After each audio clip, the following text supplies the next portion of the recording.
Dear students, मेरा नाम है इंद्रजीत सिंह और हम मिल रहे हैं हमारे अपने चैनल साउथ सिटी पीसीएमबी पर।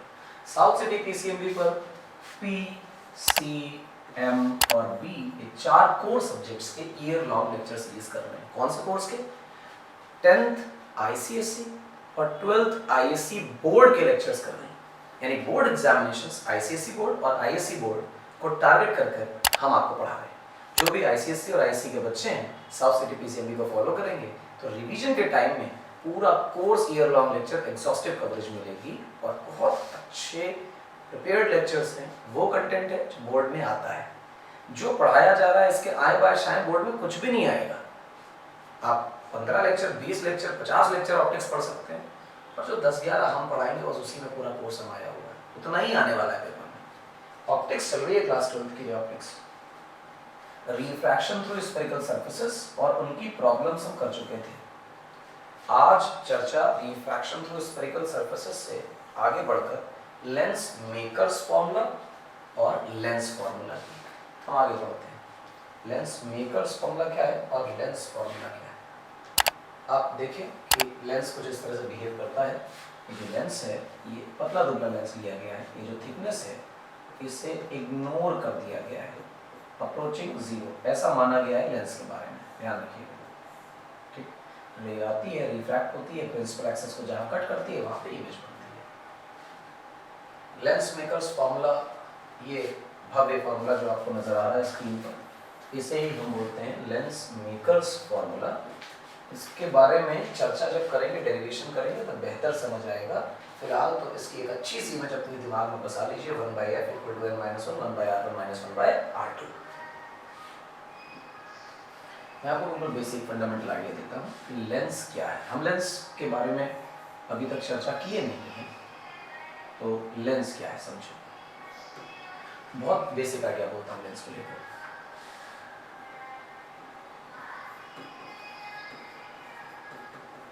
मीडियम मतलब material that is bounded by two surfaces. Sir 2 surfaces bounded medium तो प्रिज्म भी था। So at least one of them is curved. और अगर हमारे कोर्स में स्फेरिकल लेंसेज हैं तो हम कर्व को स्फेरिकल बना देंगे। ऐसा कोई भी मीडियम जो 2 तरफ से सरफेस से बाउंडेड हो और उन दोनों सरफेसेस में दोनों कर्व्ड हो सकती हैं, लेकिन एटलीस्ट एक को कर्व्ड या स्फेरिकल होना ही पड़ेगा।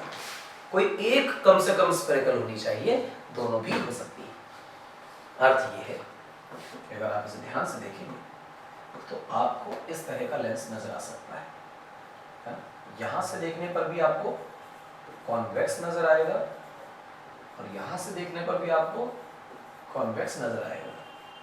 इसी प्रकार से बेटा आपको ऐसा लेंस मिल सकता है जो दोनों साइड से देखने पर आपको कॉनकेव नजर आए। यहां से भी कॉनकेव है और यहां से भी कॉनकेव है। इसी तरह से आपको लेंस के नाम पर ये भी नजर आ सकता है और लेंस के नाम पर ये भी नजर आ सकता है और लेंस के नाम पर ये भी नजर आ सकता है। आप देखेंगे तो एक साइड प्लेन है, एक साइड कॉन्वेक्स है। इसे प्लेनो कॉन्वेक्स कह देंगे। और ये एक प्लेन है और एक कॉनकेव है, इसे प्लेनो कॉनकेव कह देंगे। एक कॉन्वेक्स है और एक कॉनकेव है तो हम इसे कॉनकेवो कॉन्वेक्स कह देंगे या कॉन्वेक्सो कॉनकेव कह देंगे। इतनी वैरायटी के हमारे पास लेंसेस हैं और सारे ही पढ़ने, कोई बुराई भी नहीं है। चलिए सारे लेंसेस को पढ़ते हैं। सबसे पहली बात, इन्हें बाई कॉन्वेक्स कहते हैं और इन्हें बाई कॉनकेव कहते हैं। पहली वाली सरफेस का अलग रेडियस ऑफ कर्वेचर हो सकता है, दूसरी वाली सरफेस का अलग रेडियस ऑफ कर्वेचर हो सकता है, बराबर भी हो सकते हैं। तो ये हैं लेंसेस। ठीक है, अच्छी बात है। लेंस मेकर्स फॉर्मूला क्या है जरा वो बताओ, क्योंकि उसी के पीछे बात हो रही थी। तो लेंस मेकर्स फॉर्मूले को अगर ध्यान से देखोगे तो ये लेंस मेकर फॉर्मूले की कहानी चालू होती है आपके सामने। ये रहा आपका लेंस। लेंस मेकर्स फॉर्मूला जो है वो कुछ स्पेशल कंडीशंस पे काम करता है, यानी अगर वो कंडीशन फुलफिल ना कराई जाए तो मानकर चलिएगा बेटा कि लेंस मेकर फॉर्मूला फिर वैलिड नहीं रहता या बहुत अच्छे से काम नहीं करता, रिजल्ट्स बदल जाते हैं। ये लेंस है, ये लेंस का ऑप्टिकल सेंटर है, इसे O कह दिया जाए।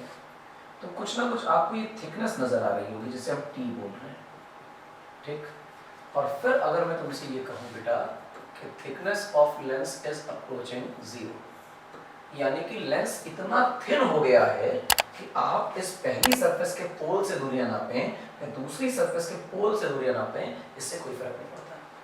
या ऑप्टिकल सेंटर से नाप लें, कोई फर्क नहीं पड़ता। बहुत पतला लेंस लिया हमने। दूसरा खास बात ये कि लेंस का अगर हम रिफ्रैक्टिव इंडेक्स निकालें तो वो NL कहलाएगा, और लेफ्ट साइड में जो सराउंडिंग है उसका रिफ्रैक्टिव इंडेक्स NS कहलाएगा।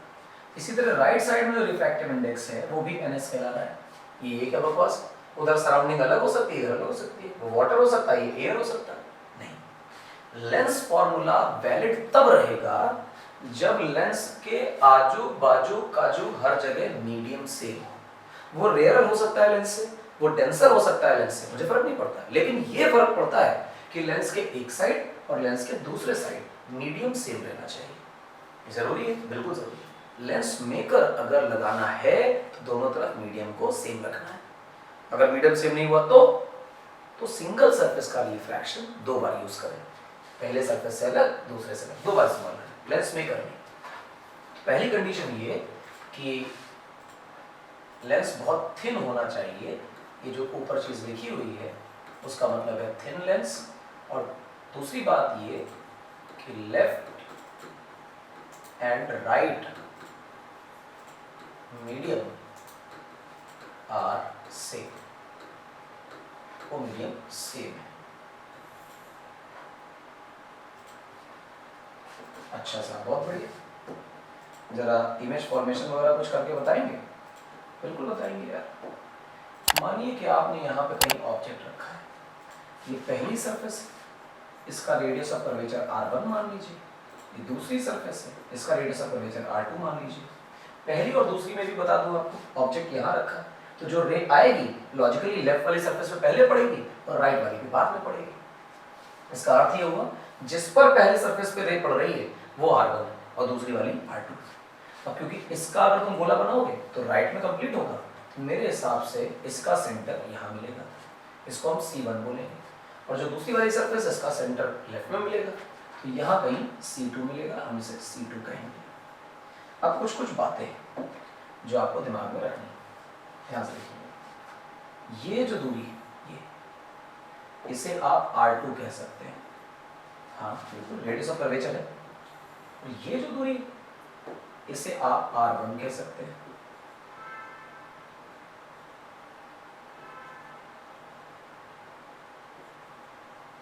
ये उसके बाद जहां पर ऑब्जेक्ट रखा है अगर वहां चले जाओ, इसे U कहते हैं, ऑब्जेक्ट डिस्टेंस। ठीक है मेरी बात? सही। हम कुछ देर के लिए मानते हैं कि हमारा जो ऑब्जेक्ट है वो रेयर मीडियम में रखा है और लेंस डेंसर है। तो चलो देखो, यहां से एक रे पहली सरफेस पे फॉल करती है, फॉल करा ली भाई। अब आपको नॉर्मल बनाना है, तो नॉर्मल कैसे बनाना है? सेंटर C1 से बनाना है, तो C1 से साहब ये नॉर्मल बना दिया आपने इस प्रकार से, you have got some normal stuff, ये नॉर्मल बना दिया आपने। अब नॉर्मल बनाने के बाद आपको क्लियर पता होना चाहिए कि जो हमारी रे थी वो सीधा जाना चाहती थी, पर वो रे जाएगी नहीं सीधी, वो तो मुड़ जाएगी। कहाँ मुड़ेगी सर?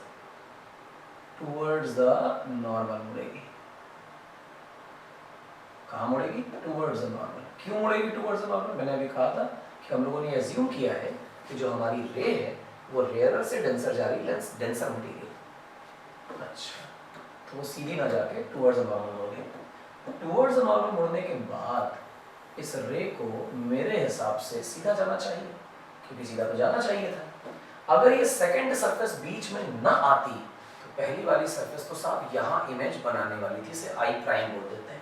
यानी वो एक्सपेक्टेड इमेज है जो फर्स्ट सरफेस बनाती, अगर सेकंड कर्व्ड सरफेस ना आती ये लेंस एक्सपैंड हो जाता है इंफिनिटी तक। अच्छा, लेकिन अब तो सेकंड सरफेस आ गई सर। सेकंड सरफेस आने के बाद क्या होगा? सेकंड सरफेस आने के बाद C2 से नॉर्मल पड़ेगा। अच्छा,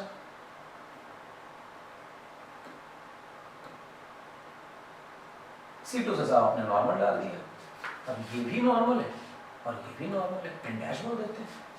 अब ये जो नॉर्मल पड़ा तो आप देख रहे हैं कि लेंस से बाहर रे आ रही है, यानी अब डेंसर से रेयरर में रे आ रही है, और जब रे डेंसर से रेयरर में आएगी तो अवे फ्रॉम द नॉर्मल मुड़ेगी। लॉजिकली अब रे को और दूर मुड़ना है, तो रे और दूर मुड़ गई, और जब रे और दूर मुड़ गई तो इस रे ने प्रिंसिपल एक्सिस को यहाँ कट किया, ये बन गई रियल फाइनल इमेज। और फिर अगर आप बहुत ध्यान से देखें तो ये जो डिस्टेंस है ये उस एक्सपेक्टेड इमेज की है जो हमारा पहला सरफेस बना था। अब वो बना नहीं पाया क्योंकि सेकंड सरफेस बीच में आ गई, उसने कहा फाइनल इमेज हम बनाएंगे, तो इसको बोल दो V प्राइम। और इसकी बजाय अगर यहाँ तक पहुंचे बेटा तो ये है वो इमेज जो फाइनल है, जो ओवरऑल लेंस बना रहा है। अच्छा, ये V कहलाएगा। ये चित्रकारी आपको आनी चाहिए। जिसने रे डायग्राम सही नहीं बनाया उसके नंबर गए लेंस मेकर फॉर्मूला में। तो लेंस मेकर फॉर्मूला का डायग्राम आप रे डालिए, नॉर्मल बनाइए, टुवर्ड्स नॉर्मल मोड़ के एक्सपैंड कर दीजिए रे को, और कहिए वहां इमेज बनती। सेकंड सरफेस से नॉर्मल बनाइए और उसके बाद उसे अवे फ्रॉम नॉर्मल मोड़िए, जहां प्रिंसिपल एक्सिस को कट करे वहां इमेज।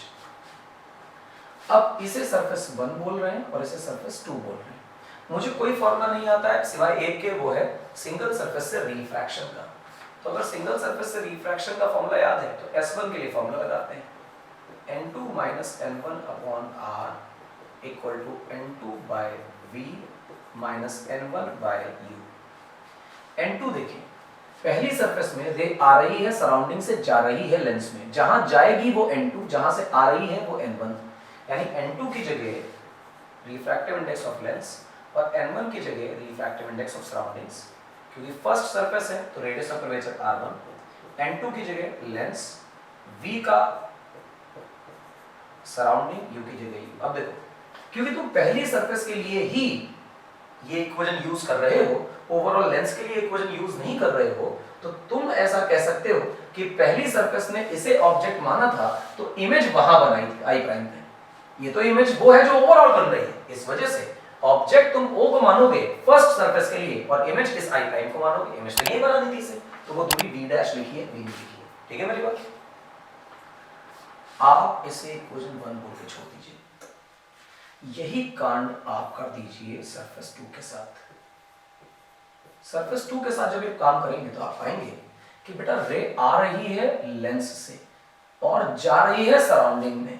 इसका मतलब ये हुआ सर कि N1 की जगह तो लेंस का हो गया और N2 की जगह जो है वो सराउंडिंग हो गया। फिर से सुनना, आ रही है लेंस से और जा रही है बाहर सराउंडिंग में, तो जहां जा रही है वो N2 है और जहां से आ रही है वो N1 है। अच्छा, फॉर्मूला क्या होता है? N2 - N1/R = N2 by V - N1 by U। अब बहुत इत्मीनान से देखना सवाल है। N2 की जगह बेटा हमने लिखा NS, N1 की जगह लिखा NL, R की जगह लिखा R2, N2 की जगह सराउंडिंग, V की जगह V, N1 की जगह लेंस और U की जगह V प्राइम। ये क्या बकवास कर रहे हो? देखो, सेकेंड सरफेस जो है वो सेकंड सरफेस के लिए इमेज कहां बनाई सेकंड वाले ने? सेकंड वाले ने इमेज यहां बनाई आई पे फाइनल। तो ये जो V है ये सेकंड सरफेस की इमेज है। क्या V सेकंड सरफेस पे जो रे आ रही है वो इस ऑब्जेक्ट से आ रही है? जवाब है नहीं। सेकंड सरफेस से तो रे ऐसे आ रही थी और वो मुड़कर आ रही है, ऐसे आ रही है सेकंड सरफेस पे, तो ये ऑब्जेक्ट नहीं। मैंने एक वर्चुअल ऑब्जेक्ट का प्रिंसिपल पढ़ाया था कि अगर दो सरफेस से कंसेक्यूटिव रिफ्रैक्शंस हो, इस पर भी और इस पर भी, तो पहले ऑब्जेक्ट को ऑब्जेक्ट मानो पहली सरफेस के लिए और उसकी कोई इमेज बनेगी, और जो इमेज बनेगी पहली सरफेस की वो सेकंड सरफेस के लिए ऑब्जेक्ट की तरह बिहेव करेगी। यानी कि ऑब्जेक्ट ऑब्जेक्ट है पहली सरफेस के लिए, फिर ये जहां इमेज बनाता वो लोकेशन ऑब्जेक्ट हो जाएगी सेकंड सरफेस के लिए। तो आप देखेंगे कि जो सेकंड सरफेस है बेटा उसके लिए ऑब्जेक्ट ये हो गया है आई प्राइम, यानी कि दूरी कितनी v प्राइम, तो ऑब्जेक्ट की दूरी कितनी v प्राइम, और फाइनल इमेज कहां पर है i पर, तो दूरी कितनी v। अब आप इसे ध्यान से देखें, तो मैं इसमें इसको उल्टा कर रहा हूं। उल्टा करने का अर्थ है कि मैं इसे इस तरह लिख ले रहा हूं, मैं कलर चेंज करता हूं ताकि प्रॉब्लम ना हो।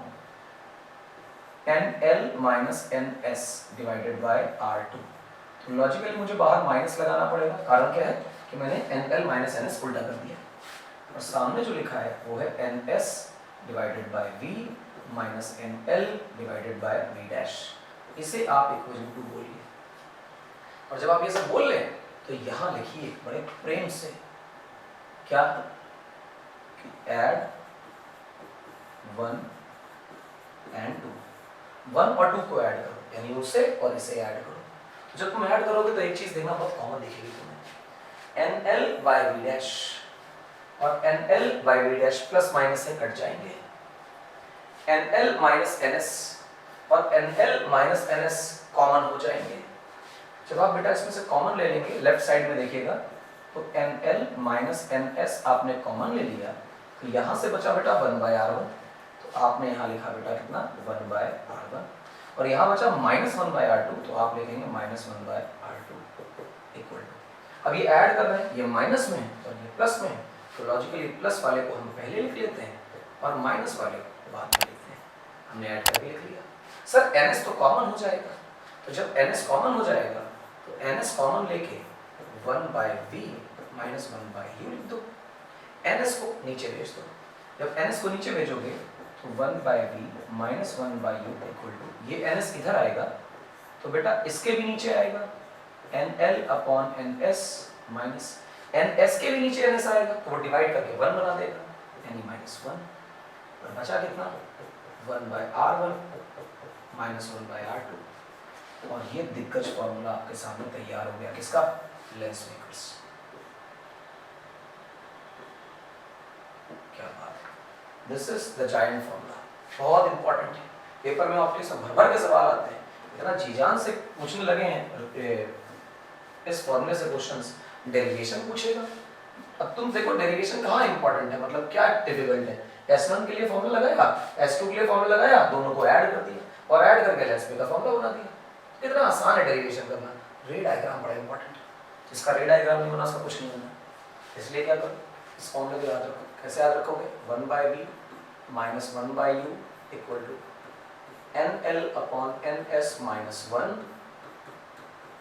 Upon r1 minus 1 upon r2, and make sure कि आप जब वैल्यूज रखें तो सारी वैल्यूज साइन के साथ रखें, and this is your famous lens makers formula. खूबसूरत है, अच्छा है, डायग्राम इज वेरी इंपॉर्टेंट, देखते रहिए। इसके बाद इसकी एक बहुत और तगड़ी बात करते हैं, हाँ? अच्छी बातें करेंगे तो बेहतर लगेगा।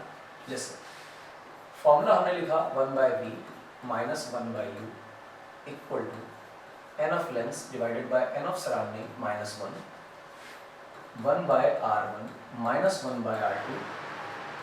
आप देखिएगा बेटा कि आप जब बुक देखेंगे तो उसमें nl बाई ns नहीं मिलेगा आपको इस जगह सिर्फ n मिलेगा, पर वो जो फॉर्मूला बुक में दिया है उसकी बुराई कोई नहीं है, पर उसमें एक प्रॉब्लम है कि जब सराउंडिंग का रिफ्रैक्टिव इंडेक्स 1 ना होके, सराउंडिंग एयर ना होके वाटर या कोई दूसरा लिक्विड दे देते हैं, ऐसे केस में वहां ns डालना पड़ता है, और क्योंकि तुम्हारे दिमाग में वो फॉर्मूला है नहीं कि सराउंडिंग का रिफ्रैक्टिव इंडेक्स कहाँ आएगा, इस वजह से वो सवाल लगते नहीं है फिर। इसलिए मेरी आदत है कि मैं बच्चों को पढ़ाते वक्त वो सराउंडिंग का रिफ्रैक्टिव इंडेक्स जिस लोकेशन पे आना है वो लिख कर बताता हूँ, ताकि तुम्हें क्लियर रहे कि फॉर्मूले में सराउंडिंग का रिफ्रैक्टिव इंडेक्स कहाँ आएगा। अच्छा सर, बढ़िया। मैं तुमसे ये कह रहा हूं कि इफ ऑब्जेक्ट की दूरी इंफिनिटी है, तो अगर ऑब्जेक्ट इनफाइनाइट डिस्टेंस पे तो इमेज कहां बनती है? सर हमें पता है ऑब्जेक्ट इंफिनिटी पे होता है, इमेज फोकस पे बनती है। अरे यार, तो पता है, जीनियस हो तुम तो अगर u की वैल्यू इंफिनिटी रख दो तो इमेज की जो दूरी है वो फोकस के बराबर हो जाएगी। हाँ बिल्कुल सही है, इसमें क्या चमत्कार है, 10th क्लास में पढ़ के रख दो। यहाँ पे v की जगह f रखोगे तो u की जगह इंफिनिटी रखना पड़ेगा, n of l divided by n of s minus 1, and that is 1 by r1 minus 1 by r2। अब 1 by इंफिनिटी तो शून्य होता है, आप देखिए 1 by f equal to NL divided by NS minus 1, 1 by R1 minus 1 by R2। तो जिससे आप लेंस मेकर फॉर्मूला सोच रहे थे कि V और U में ही निकला है, वो एक्चुअली फोकस में भी कन्वर्ट हो गया। मतलब इस फॉर्मूले से फोकल लेंथ भी निकाल सकते हैं। हाँ, निकाल सकते हैं। आप अपने स्टैंडर्ड बनाए गए लेंस मेकर्स फॉर्मूला को कहिए कि ये इक्वेशन A है। क्या है बेटा? Equation A। और ये जो अभी आपने सब्स्टिट्यूट करके निकाला, इससे कहिए इक्वेशन B। तो आप ये पाएंगे कि जो A है और B है, इसका राइट हैंड साइड एकदम आइडेंटिकल है। जिसका राइट राइट बराबर, उसका लेफ्ट लेफ्ट बराबर। यानी कि from A and B, A और B से क्लियरली दिखाई देता है कि फोकल लेंथ की value 1 by V minus 1 by U आएगी। अरे यार, ये तो लेंस फॉर्मूला था। हाँ, लेंस मेकर से ही बन गया लेंस फॉर्मूला। आपको लेंस फॉर्मूला कहीं और से अलग से डिराइव करने की आवश्यकता नहीं है, बशर्ते उसे कहा ना जाए। तो लेंस फॉर्मूला बन गया। क्या करें? खुश रहें लेंस फॉर्मूला के साथ, क्या परेशानी है? इसका मतलब ये है कि ये चीज तो 1 by F equal to 1 by V minus 1 by U equal to n of lens divided by n of surrounding minus 1 है। और इधर आ रहा है 1 by R1 minus 1 by R2, and खेला खत्म। एक और चीज मैं आपको बताता हूँ, आपने 10th क्लास में पढ़ी है, तो मैं आज रिवाइज कराता हूँ आपको, बेसिक आइडिया देता हूँ। देखना क्या आपने पढ़ा था, पावर ऑफ लेंस। मैं आगे डील करूंगा पावर ऑफ लेंस पर अभी पावर ऑफ लेंस के नाम पर आप बेसिक रिवीजन ले लीजिए। और 10th में पढ़ा था, उतना ही कॉन्सेप्ट है, उससे ज्यादा है नहीं, लेकिन मैं फिर भी अलग से डील करूंगा कि पावर का फॉर्मूला होता था 1 अपॉन फोकल लेंथ, अगर फोकल लेंथ मीटर में ली गई है, और 100 अपॉन फोकल लेंथ अगर फोकल लेंथ सेंटीमीटर में ली गई। और ये जो पावर है, ये आके निकल कर आती थी बेटा किसमें? डायरेक्टर में। अब वो यूनिट जो भी है वो मैनेज होती रहेगी, लेकिन एक बात तय है कि 1 अपॉन फोकल लेंथ, यूनिट्स बदल जाएंगी लेकिन रहेगा तो क्वांटिटी पावर। और आप इस लेंस मेकर्स फॉर्मूला को अगर ध्यान से देखें तो आप जो कुछ भी तमाशा निकाल लो, उसकी वैल्यू तो 1/f आ रही है। और 1/f जो भी होता है वो होता तो पावर ही है। अब वो डायरेक्टर में ना रह जाए, SI में ना रह जाए, वो सीजीएस में कन्वर्ट हो जाए, तो यूनिट क्या बनेगी वो झगड़े का विषय है। हम लोग देखते रहेंगे, यूनिट्स कन्वर्ट करते रहेंगे, परंतु जो क्वांटिटी आएगी वो पावर आएगी। तो लेंस मेकर फॉर्मूला सिर्फ वो नहीं है, सिर्फ वो नहीं है, जबकि ये सब कुछ है। इस लेंस मेकर फॉर्मूला से आप लेंस की पावर, ऑब्जेक्ट और इमेज की लोकेशंस का रिलेशन, फोकल लेंथ, सब कुछ निकाल सकते हैं। अब इसमें एक और खास बात है, मैं इस खास बात को थोड़ा सा और जोर देकर बोलना चाहता हूँ। तो क्या है, देखो जरा इस फोकल लेंथ का जो इसमें काफी सारा लेंथ दिया है, यहां पर देखते हैं जो लिखा हुआ है। अगर मैं ये कहूं कि n ऑफ लेंस मैंने बढ़ा दिया, यानी मैंने ऐसा ग्लास इस्तेमाल किया, फ्लिंट की जगह क्राउन ग्लास इस्तेमाल करने लगे, 1.5 रिफ्रैक्टिव इंडेक्स की बजाय 1.61 रिफ्रैक्टिव इंडेक्स हो गया, तो रिफ्रैक्टिव इंडेक्स बढ़ गया। तो जब रिफ्रैक्टिव इंडेक्स बढ़ेगा लेंस का, तो ये ऊपर का हिस्सा बढ़ रहा है, और जब अब ये न्यूमरेटर बढ़ेगा, तो कॉमन सेंस है कि जो फ्रैक्शन है, ये फ्रैक्शन बढ़ेगा। जिस वक्त ये फ्रैक्शन बढ़ जाएगा, उस वक्त हम कहेंगे कि बड़ी संख्या में से एक घटा रहे हो। पहले छोटे में से एक घटा रहे थे, कुछ बच रहा था, अब बड़े में से एक घटा रहे हो, तो पहले से तो ज्यादा ही बच रहा है, और पहले से ज्यादा बच रहा है, इसका मतलब ये फैक्टर जो लिखा है पूरा का पूरा, ये इंक्रीज कर जाएगा, बड़ा हो जाएगा। हाँ सर, बड़ा तो हो जाएगा, नंबर बढ़ा रहे हो तो पहले तो बड़ी होंगी, ये बड़ा हुआ तो ये पूरा का पूरा जो प्रोडक्ट है ये बढ़ जाएगा। अगर ये प्रोडक्ट बढ़ा, ये तो 1/f है, ये पूरा प्रोडक्ट फोकल लेंथ के तो इनवर्सली प्रोपोर्शनल है। यानी जैसे ही लेंस का रिफ्रैक्टिव इंडेक्स बढ़ेगा, फोकल लेंथ का अमाउंट घटेगा। यानी लेंस का रिफ्रैक्टिव इंडेक्स बढ़ाने से फोकल लेंथ घटती। क्या बोला? लेंस का रिफ्रैक्टिव इंडेक्स बढ़ाने से फोकल लेंथ घटती। अच्छा सर, अगली चीज बताइए। अब मैं कहता हूं कि ये कह दो कि सराउंडिंग का रिफ्रैक्टिव इंडेक्स बढ़ाया जा रहा है। यानी पहले हम एयर में लेंस को रखे हुए थे, अब पानी में डूबो की बात कर रहे हैं, सराउंडिंग का रिफ्रैक्टिव इंडेक्स बढ़ गया। अच्छा, तो जिस वक्त मेरे बच्चों ये रिफ्रैक्टिव इंडेक्स बढ़ेगा, तो लॉजिकली ये जो रेशियो है, ये रेशियो कम हो जाएगा। क्यों? क्योंकि डिनोमिनेटर बढ़ेगा तो रेशियो घटेगा। रेशियो का मतलब NL/NS। अब NL/NS अगर तुमने घटा दिया, ध्यान सुनना, NL/NS अगर तुमने घटा दिया तो इसका मतलब ये नंबर छोटा हो जाएगा। और छोटे नंबर में से एक को घटाओगे तो पहले के मुकाबले में और छोटा आएगा। ये अगर पूरा का पूरा रेशियो छोटा हो गया तो ये पूरा प्रोडक्ट छोटा हो गया। अगर ये पूरा प्रोडक्ट छोटा हो गया तो कॉमन सेंस से तो फोकल लेंथ के इनवर्सली प्रोपोर्शनल है। तो ये पूरा नंबर फोकल लेंथ के इनवर्सली प्रोपोर्शनल है। सराउंडिंग के रिफ्रैक्टिव इंडेक्स को बढ़ाने से ये पूरा नंबर घट रहा है, तो जितना ये घटेगा फोकल लेंथ उतनी बढ़ेगी। तो सराउंडिंग का रिफ्रैक्टिव इंडेक्स बढ़ाने से फोकल लेंथ बढ़ जाती है। खूब इंपॉर्टेंट सवाल है, जम के पूछा गया है, रिपीटेडली पूछा गया है बोर्ड एग्जामिनेशंस में कि अगर आप एक मिरर को और एक लेंस को पानी में डुबो देते हैं तो किसकी फोकल लेंथ में चेंज आएगा। मिरर की फोकल लेंथ हमने प्रूव भी किया था कि किसी भी कीमत पर मिरर की फोकल लेंथ मटेरियल का फंक्शन नहीं है, ज्योमेट्री का फंक्शन है, रेडियस ऑफ कर्वेचर पे डिपेंड करती है। लेंस की फोकल लेंथ हम देख रहे हैं, रेडियस ऑफ कर्वेचर पे तो डिपेंड करती है, पर लेंस के और सराउंडिंग के रिफ्रैक्टिव इंडेक्स पे भी करती है। और अगर पानी में डुबो दोगे तो पाओगे कि फोकल लेंथ बदल जाएगी।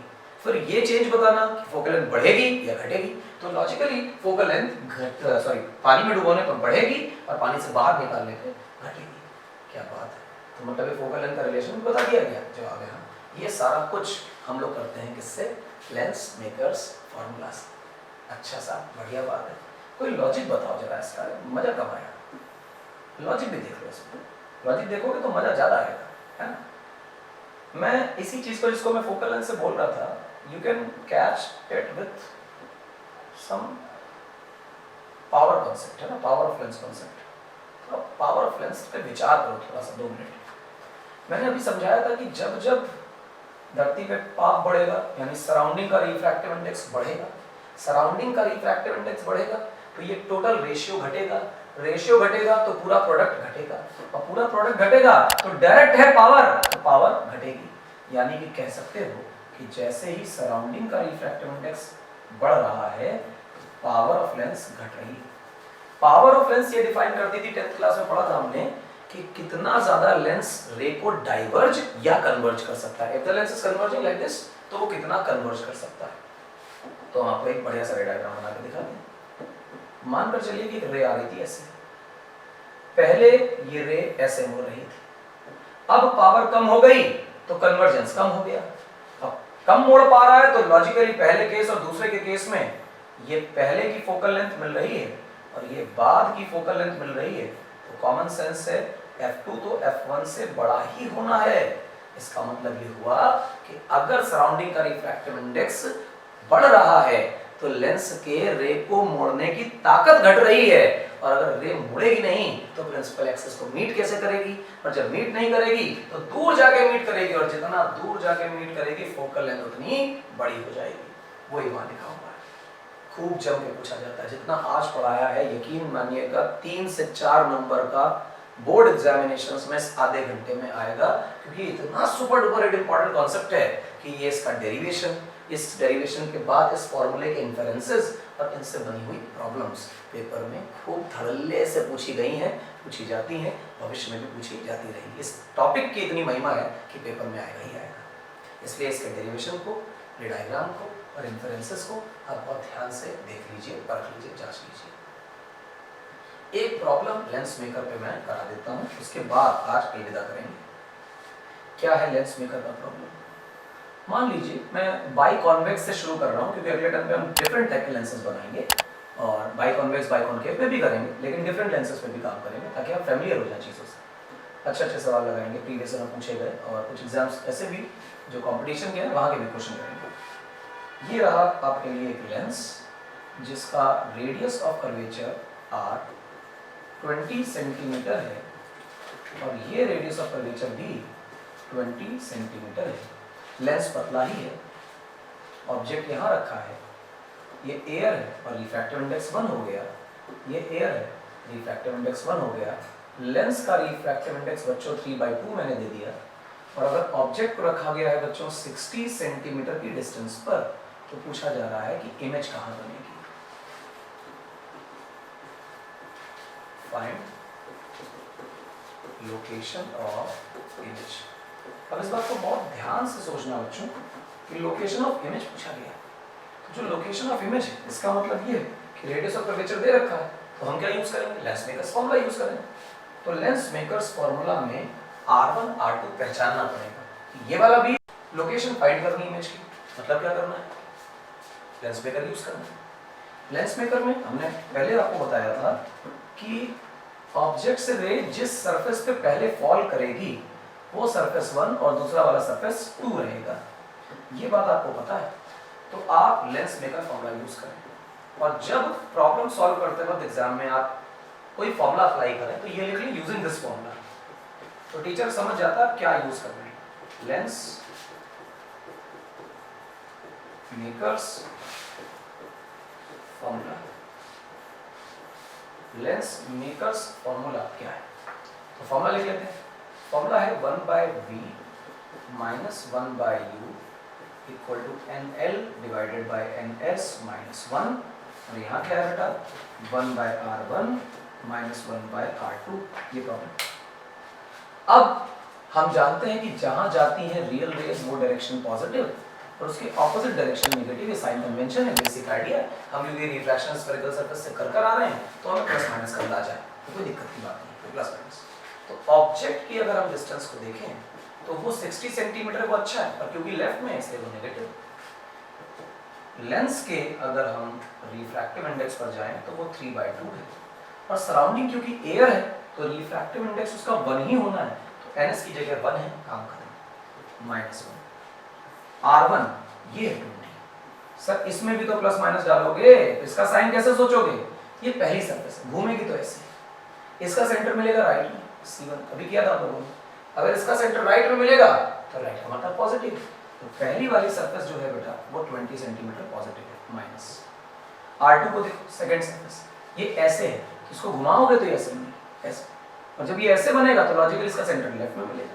सेंटर अगर लेफ्ट में मिला तो ये C2, तो अगर सेंटर लेफ्ट में मिल रहा है तो लॉजिकली वो नेगेटिव, इसलिए इसको 20 नहीं डालेंगे, इसको -20 डालेंगे। नया बच्चा जब पहली बार सवाल लगाता है तो वो 1/20 -1/20 करके 0 कर देता है और एक गड़बड़ हो जाती है, क्योंकि यहाँ साइन कन्वेंशन सोच के डालने हैं। ये राइट में मिलेगा सेंटर तो वो पॉजिटिव, सेकंड वाले का लेफ्ट में मिलेगा सेंटर तो वो नेगेटिव। ये गलती नहीं करनी।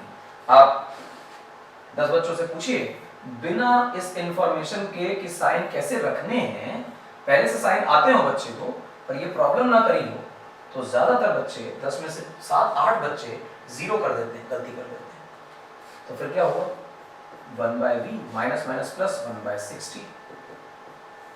आप 3/2 में से 1 माइनस कर दीजिए, 1/2, 1/20 माइनस माइनस प्लस यानी कि 1/20 प्लस 1/20 यानी कि 2/20, 2 से 2 कैंसिल यानी कि अगेन 1/20। तो v की जो वैल्यू आ गई वो आ गई बेटा 1/20 माइनस 1/60। इससे जब आप एलसीएम लेंगे तो आएगा बेटा 60, यहाँ देखेंगे तो आएगा 3 और यहाँ आएगा 1। तो ऐसा मेरा मानना है कि ये तो बन गया बेटा 1/v इक्वल टू 2/60 tan 1/30।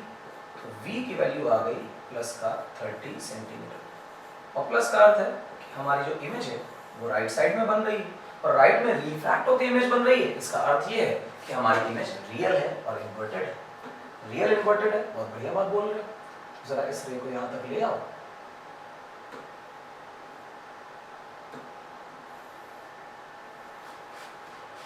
यहाँ तक, क्योंकि ये 20 है, C1 है, तो ये हमारे लिए 30 सेंटीमीटर की दूरी है और यही हमारे लिए इमेज बन रही है, रियल इन्वर्टेड इमेज।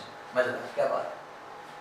ये है सोचने का तरीका, लेंस मेकर्स फॉर्मूला। इजी है, डिफिकल्ट नहीं है, एप्लीकेशन तो बिल्कुल डिफिकल्ट नहीं है सच। बस यहाँ पर जो ध्यान देने वाली चीज़ है वो है यहाँ के साइन कन्वेंशंस। जिस बच्चे ने साइन कन्वेंशन पर ध्यान नहीं दिया, साइन को ठीक से नहीं पढ़ा, मान कर चलिए बेटा कि आप वहाँ गड़बड़ी करेंगे ही करेंगे, 100% करेंगे। अच्छा साहब, बहुत बढ़िया, क्या करें? आप कुछ ना करें, आप लेक्चर को वर्क करते हैं। आज के दिन मैंने आपको सिर्फ और सिर्फ लेंस में कर दिया, काफ़ी सारी बातें उस पर बोली। इनको अगर सुनेंगे और ध्यान रखेंगे तो मैंने आप पहले ही प्रॉमिस किया, आज के लेक्चर से 3 से 4 नंबर आपके पेपर में आएगा ही आएगा, गारंटी आएगा। तो इस लेक्चर को देखकर दिमाग में सेटल कर लीजिए और पेपर में देखिएगा इसका कमाल, जादू देखिएगा। साउथ सिटी पीसीएमबी को लाइक, शेयर और सब्सक्राइब के 3 टिक लगा लीजिए। लगातार आएंगे हम सब, हमारी पूरी टीम आपको बोर्ड एग्जामिनेशंस की तैयारी कराने और आईसीएसई और आईएससी बोर्ड के एग्जाम्स की तैयारी कराएंगे, बोर्ड एग्जाम्स की तैयारी कराएंगे। कम से कम समय में कम से कम काम करके ज़्यादा से ज़्यादा आउटपुट कैसे लाया जा सकता है, साउथ सिटी पीसीएमबी वो आपको सिखा रहा है। 10 लेक्चर करेंगे ऑप्टिक्स के, पूरा पेपर वहीं से आएगा। 5-4 लेक्चर करेंगे वेव ऑप्टिक्स के, पूरा पेपर वहीं से आएगा। ऑप्टिकल इंस्ट्रूमेंट एक दिन पढ़ाएंगे, पूरा पेपर वहीं से आएगा। तो मानकर चलिएगा अगर आप हमारे साथ जुड़ते हैं तो छोटे से टाइम पीरियड में सब कुछ कर लेंगे। नेक्स्ट लेक्चर में आपसे मिलेंगे तो लेंस मेकर फॉर्मूला के प्रॉब्लम्स करेंगे आपके साथ। मिलेंगे बच्चों नेक्स्ट लेक्चर में। टिल देन खूब सारा पढ़ते रहिए।